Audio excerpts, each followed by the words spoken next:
ஒரு சின்ன பையன் தன் தந்தையிடம் சென்று, அப்பா, எனக்கு அரசியல் பாடம் கற்றுக்கொடு என்றான். உடனே தந்தை தனது மகனை பார்த்து, மகனே, அரசியல் பணி என்பது ஆபத்தானது. இதில் தந்தை தனையன் என்றெல்லாம் உறவுகளுக்கு இடமில்லை.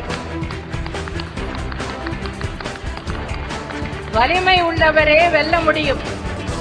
எனவே உனது அரசியல் பாடத்தை நீயேதான் கற்றுக்கொள்ள வேண்டும் என்றார். தந்தை சொல்லை மகன் கேட்கவில்லை.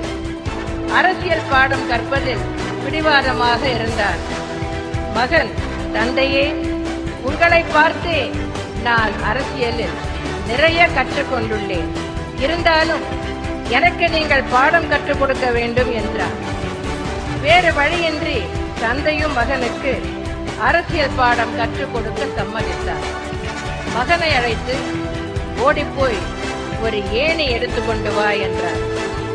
எதற்கு ஏணி என்று கேட்டான் மகன். இப்படியெல்லாம் கேட்கக்கூடாது, நான் சொல்வதை செய்ய வேண்டும் என்றார் தந்தை. மகன் ஏணியை எடுத்துக்கொண்டு வந்தார். இந்த சுவற்றிலே ஏணியை சாத்தி வை. பிறகு ஏணியின் மீது ஏறி உச்சிக்கு செல். மேலே பரணியில் நான் என்னென்ன ஏமாற்று வேலைகளை செய்து அரசியலில் நிலைத்து நிற்கிறேன் என்பது பற்றி நெஞ்சை திறந்து எழுதி வைத்துள்ளேன். அரசியல் பற்றிய அனைத்து பாடங்களும் அவற்றில் உள்ளன. அதை கற்று தேர்ந்தால் நீயும் அரசியலில் பெரிய ஆளாக ஆகலாம் என்றார். அப்பா, நான் ஏணியிலே ஏறி மேலே போகிறேன். நீ கீழே இருந்து ஏணியை கெட்டியாக பிடித்துக்கொள் என்றான் மகன். அதை பற்றி நீ கவலைப்படாதே, நான் பார்த்துக் கொள்கிறேன் என்றார் தந்தையார். மகன் மெதுவாக ஏணியின் மேலே போனான். அவன் உச்சிக்கு போனதும் தந்தை ஏணியின் மேல் இருந்த கையை எடுத்துவிட்டார். ஏணி சரிந்து விழுந்தது. மகனும் கீழே விழுந்து விட்டான். வலி தாங்காமல் இடுப்பை பிடித்துக் கொண்டே எழுந்தான் மகன். என்னப்பா, இப்படி ஏணியிலிருந்து கையை எடுத்து விட்டாயே, உன்னால் தான் எனக்கு இடுப்பில் இப்போது அடிபட்டிருக்கிறது என்று கூச்சலிட்டான். தந்தை சிரித்துக் கொண்டே, எல்லாவற்றையும் நீ இப்போதே தெரிந்து கொண்டால் என்னை யார் மதிப்பார்கள் என்று கேட்டார்.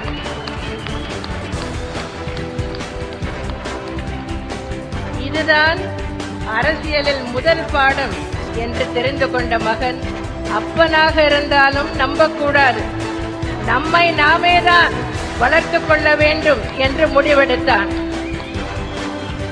சரி, எவ்வளவு தூரம்தான் இவன் தன்னை வளர்த்துக் கொள்கிறான் என்று பார்ப்போம் என நினைத்த தந்தை சிறிது விட்டு பிடித்து பின்னர் மகனுக்கு கடிவாளம் போட்டுவிட்டார்.